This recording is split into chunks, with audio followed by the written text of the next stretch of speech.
In today's turbulent society, the risk of becoming the victim of a violent act is reaching alarming levels. It is something that everyone should contemplate. To ignore it, passing it off as just something that happens to other people, is both foolish and extremely dangerous. With what appears to be public acceptance of atrocious acts of violence, it is blatantly obvious that steps have to be taken in order to help ensure one's personal safety. The question is, who is accountable for this task? The authorities, with whom most place their trust and faith, simply cannot cope with it all. For a start, the legal system works on a responsive basis, only becoming involved after a crime has been committed. For many people, this is simply too late. The aftermath of a violent altercation can affect not only the victim, but also those closely connected for life. It is unlikely that those you would seek to protect you when you face a threatening adversary will be at hand at the crucial time.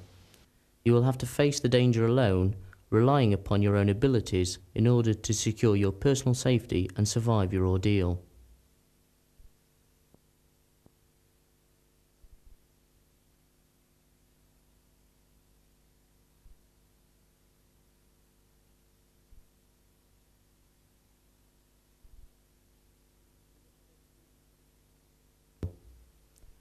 So what steps do you take to achieve this? It is not enough to become proficient at just the physical elements of an engagement. Having an understanding of the psychological, verbal and emotional aspects are all essential components in the construction of an efficient self-protection strategy. Attaining a comprehensive knowledge of fight psychology and behaviour will afford you a distinct advantage, enabling you to avoid becoming just another statistic. It is the intention of these instructional videotapes to alert you to some of the dangers present in today's society, at the same time giving you vital information towards dealing with violence. Hopefully, it will provoke conscious thought with regard to your safety and well-being. It should also promote clarity and direction in your respective training. Dave Briggs, the author of this video, has been involved in martial arts for 20 years, beginning at the tender age of 7. During that time, he has studied a varied range of styles, systems and concepts. His main influences initially coming from karate and kung fu.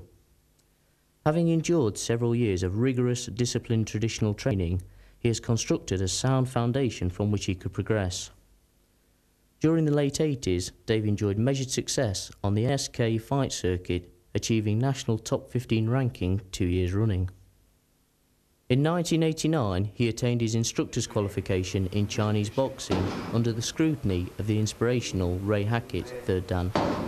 A year later saw him founding his own club. Mansfield Chinese Boxing Club has progressed to be at the forefront of reality training in the Nottinghamshire area.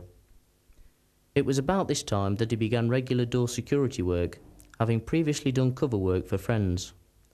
Within 8 months of starting, he was given charge of the most popular local nightclub, where he stayed for the next 6 years. It was during this period that he began to appreciate the limitations of his martial arts skills in a real environment and set about analysing his weaknesses. His competitive demeanour and desire to pressure test his resilience led him into the full contact fight scene, and over a 2-year period he had several successful bouts.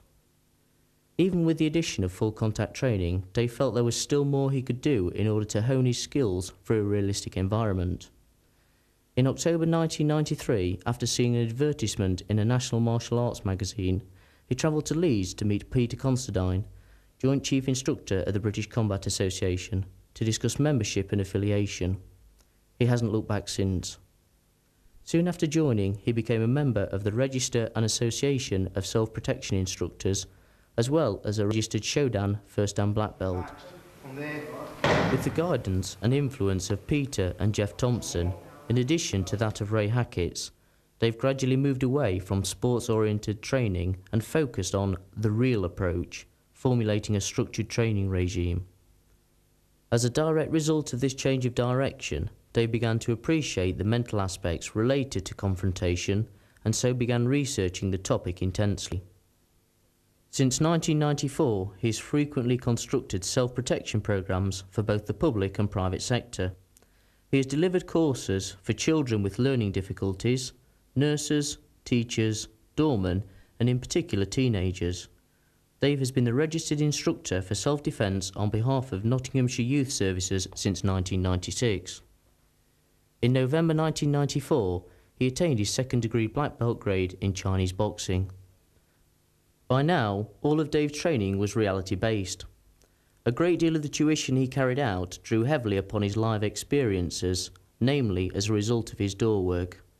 The training opportunities made available to him through his involvement with the British Combat Association broadened his perspective of his support system. Over recent years, he's extensively studied Western boxing, Muay Thai and Jeet Kune Do concepts, also specialising somewhat in a number of grappling systems, in particular judo, training with Jamie Johnson, British number 1 and European number 3. During the past 12 months, Dave has had several articles published in martial arts magazines, namely Martial Arts Illustrated and Fighters, with many more awaiting release. Recently, Dave became a full member of the Society of Martial Arts. Having trained with a number of world-class martial artists, the effect upon his training has been to formulate not only a fair level of ability, but structured a strong presence of mind. It is as a result of these contributing factors that he has developed his personal concept of dealing with violence.